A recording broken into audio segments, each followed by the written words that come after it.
اللہ اللہ۔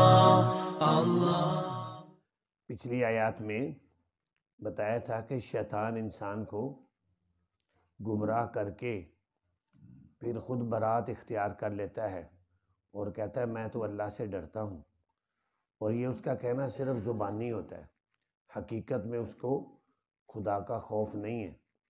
تو اللہ تعالیٰ نے اپنے ایمان والے بندوں کو اپنے سے ڈرنے کا حکم دیتے ہوئے اس آیت میں ارشاد فرمایا، یا ایھا الذین آمنوا اتقوا اللہ، اے ایمان والو ڈرتے رہو اللہ سے، وَلْتَنظُرْ نَفْسٌ مَا قَدَّمَتْ لِغَدٍ، اور چاہیے کہ دیکھ لے ہر شخص جو بھی آگے بھیجا اس نے کل آئندہ کے لیے۔ غد عربی میں کہتے ہیں کل آئندہ کے دن کو، ایک آج کا دن ہے اور ایک کل کا دن ہے۔ تو غد سے مراد یہاں پر قیامت کا دن ہے، تو اس کو کل آئندہ کا دن، کل کا دن اس لیے کہا گیا کہ یہ پوری دنیا جتنا عرصہ بھی یہ گزری ہے، ہزاروں سال ہو گئے ہیں، پتہ نہیں کتنے سال رہتے ہیں، یہ سارا ایک دن ہے، اور اس سے اگلا دن وہ قیامت کا دن ہے، اس لیے اس کو غد کہا گیا۔ ہر شخص یہ غور و فکر کر لے کہ اس نے کل آئندہ کے لیے یعنی قیامت کے لیے کیا کچھ آگے بھیجا ہے، کیا کیا اعمال کیے ہیں۔ واتقوا اللہ، اور ڈرتے رہو اللہ سے۔ اس آیت میں ایک ہی آیت میں 2 دفعہ آیا ہے اتقوا اللہ، پہلے بھی ہے اب یہ دوبارہ آیا واتقوا اللہ، ڈرتے رہو اللہ سے۔ تو اس کا مطلب یہ ہے، پہلی جو اتقوا اللہ کا آیا اس کا مطلب یہ ہے کہ اللہ سے ڈرتے رہو اور اللہ کے احکامات کی پیروی کرو۔ دوسرا جو واتقوا اللہ ہے اس کا مطلب ہے اللہ سے ڈرتے رہو اور جن اعمال سے اللہ کی نافرمانی ہوتی ہے ان سے بچتے رہو، اس لیے 2 دفعہ اتقوا اللہ آیا۔ ان اللہ خبیر بما تعملون، بے شک اللہ تعالیٰ خبر رکھنے والے ہیں ان کاموں کا جو تم کرتے ہو۔ جو بھی کام جو شخص کرتا ہے اللہ تعالیٰ کو سب کے کاموں کی خبر ہے۔ وَلَا تَكُونُوا كَالَّذِينَ نَسُوا اللَّهَ، اور اللہ تعالیٰ فرماتے ہیں اور نہ ہو جاؤ تم ان لوگوں کی طرح جنہوں نے بھلا دیا اللہ کو، فَأَنسَاهُمْ أَنفُسَهُمْ، تو پھر بھلا دیا اللہ نے ان کو ان کی اپنی جانیں۔ اولئک هم الفاسقون، یہی لوگ وہ نافرمان ہیں۔ ایمان والوں کو اللہ تعالیٰ فرما رہے ہیں ایسے لوگوں کی طرح نہ ہو جانا جنہوں نے اللہ کو بھلا دیا، کیونکہ جو اللہ کو بھلا دیتا ہے یعنی اللہ کا ذکر بھلا دیتا ہے، اللہ تعالیٰ ان کو ان کی اپنی جانیں بھلا دیتا ہے۔ اپنی جانیں کیسے بھولتی ہیں کہ وہ ایسے پھر دنیا میں مگن ہوتے ہیں کہ وہ اپنی جو ضرورت کی چیزیں ہیں، کھانا پینا سونا معمولات، ان کو بھی بھول جاتے ہیں۔ نہ ٹائم پر کھانا کھایا، نہ ٹائم پر اٹھے، نہ ٹائم پر سوئے، نہ پانی پیا، یہ اور باقی بھی جتنے بھی دنیا کے کام ہیں ان کے سب ڈسٹرب ہو جاتے ہیں۔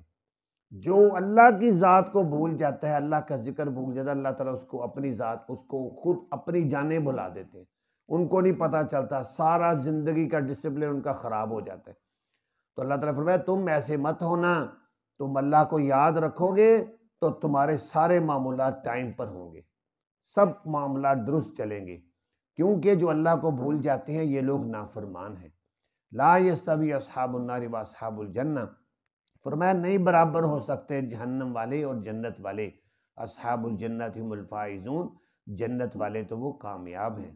لو انزلنا هذا القرآن على جبل، اگر اتار دیتے ہم اس قرآن کو پہاڑ پر، لرأیتہ خاشعا، البتہ دیکھتا تو اس پہاڑ کو، خاشعا ڈرنے والا، متصدعا پھٹنے والا، ریزہ ریزہ ہونے والا اللہ کے خوف سے۔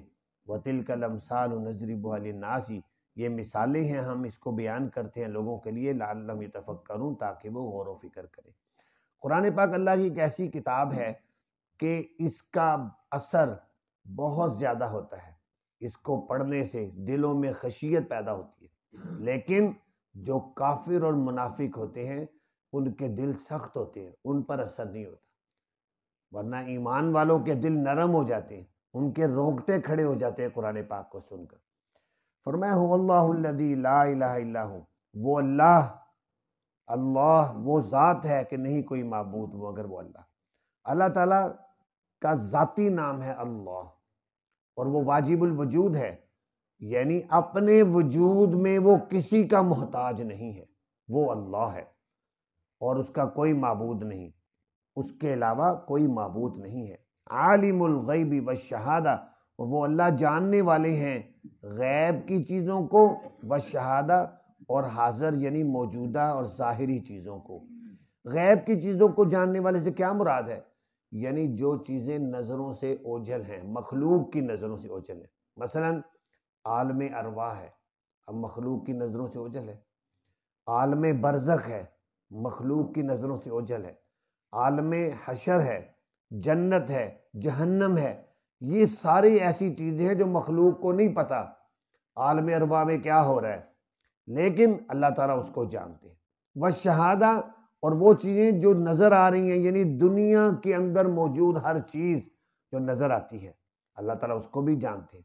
وہ عالم الغیب والشہادہ ہے۔ هو الرحمن الرحیم، وہ اللہ بڑا رحم کرنے والا مہربان ہے۔ هو اللہ الذی لا الہ الا هو، وہ اللہ ہی وہ ذات ہے، نہیں ہے کوئی معبود مگر وہ اللہ۔ الملک، وہ بادشاہ ہے، بادشاہی اس کی صفت ہے۔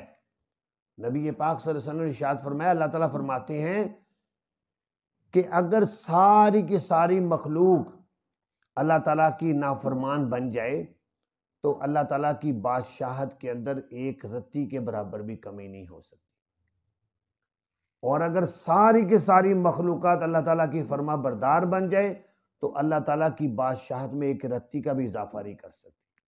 وہ بادشاہ ہے، اس کی صفت ہے وہ بادشاہ۔ القدوس، قدوس کا معنی جو ہر قسم کے عیب اور نقص سے پاک ہے، وہ ہے قدوس۔ السلام، وہ سلامتی والا ہے، وہ سب کو سلامتی دیتا ہے۔ المؤمن، وہ امن دینے والا ہے۔ المہیمن، وہ نگہبان ہے۔ العزیز، وہ غالب ہے۔ الجبار، وہ تلافی کرنے والا ہے۔ جبار کا ایک معنی ہے تلافی کرنے والا، یعنی مخلوقات سے جو گناہ ہو جاتے ہیں ان کی توبہ قبول کر کے ان کے گناہوں کی تلافی کر دیتے ہیں۔ اور جبار کا ایک معنی یہ بھی ہے وہ غلبے والا ہے کہ ہر چیز پر اس کا غلبہ ہے۔ المتکبر، وہ بڑائی والا ہے، اس کی بڑائی ایسی ہے کہ اس سے بڑا کوئی نہیں، وہ اللہ اکبر، سب سے بڑا وہی ہے۔ سبحان اللہ عما یشرکون، پاک ہے اللہ ان باتوں سے جو وہ مشرک شریک کرتے ہیں، یعنی اللہ کے ساتھ غیر اللہ کا جو شریک کرتے ہیں، جو باتیں شرکیہ کرتے ہیں، اللہ تعالیٰ ان سب باتوں سے پاک ہے۔ هو اللہ، وہ اللہ ہی وہ ذات ہے۔ الخالق، الباری، خالق بھی وہی ہے اور باری بھی وہی ہے۔ دیکھیں خالق کا معنی بھی پیدا کرنے والا، باری کا معنی بھی پیدا کرنے والا، لیکن فرق کیا ہے؟ فرق یہ ہے خالق کہتے ہیں اس مادے کو پیدا کرنے والا جس مادے سے مخلوق پیدا ہوتی ہے، وہ مطلب ہے خالق، اور باری کا مطلب ہے پیدا کرنے والا کہ اس مادے سے مختلف شکلیں اور مختلف جنسیں بنانے والا، اس کو کہتے ہیں باری۔ المصور، مصور وہ ہے کہ جو تصویر بناتا ہے کہ مخلوق کو پیدا کیا، پھر وہ کس شکل کی ہوگی، کیا اس کی شکل ہوگی، اس کی صورت بھی اللہ ہی بناتے ہیں۔ لہ الاسماء الحسنی، اس اللہ کے نام ہیں بہت پیارے پیارے، بہت پیارے پیارے نام ہیں۔ ترمذی کی روایت ہے، نبی پاک صلی اللہ علیہ وسلم نے ارشاد فرمایا کہ اللہ تعالیٰ کے 99 نام ہیں، جو شخص بھی ان ناموں کو پڑھ کر اللہ سے دعا کرے گا اللہ تعالیٰ اس کی دعا کو قبول کریں گے۔ یسبح لہ ما فی السماوات والارض، تسبیح بیان کرتی ہے اس اللہ کی وہ چیزیں جو آسمانوں میں ہیں اور وہ چیزیں جو زمینوں میں ہیں۔ اس صورت کی ابتدا سورہ حشر کی وہ بھی اسی سے ہوئی سی کہ اللہ تعالیٰ کی ہر چیز تسبیح کرتی ہے، اور اس صورت کی اختتام بھی انہی لفظوں پر ہو رہا ہے کہ تسبیح کرتی ہیں اس کے لیے وہ چیزیں جو آسمانوں میں ہیں، وہ چیزیں جو زمین میں ہیں۔ وَهُوَ الْعَزِيزُ الْحَكِيمُ، اور وہ اللہ غالب ہے، حکمت والا ہے۔ نبی پاک صلی اللہ علیہ وسلم نے ارشاد فرمایا جو شخص بھی سورہ حشر کی آخری 3 آیات کو صبح کو پڑھ لے، یہ هو اللہ الذی لا الہ، یا کوئی شخص شام کو پڑھے، اگر صبح کو پڑھے گا تو اللہ تعالیٰ 70,000 فرشتوں کو مقرر کریں گے، وہ شام تک اس آدمی کے لیے دعائیں کرتا رہے گا۔ اور اگر کوئی شخص شام کو پڑھے گا تو اللہ تعالیٰ 70,000 فرشتوں کو مقرر کریں گے، وہ ساری رات صبح تک سورج نکلنے تک اس کے لیے دعائیں کرتے رہیں گے۔ اللہ تعالیٰ سے دعا ہے اللہ تعالیٰ ہمیں قرآن پاک کو سمجھنے کی توفیق عطا فرمائے۔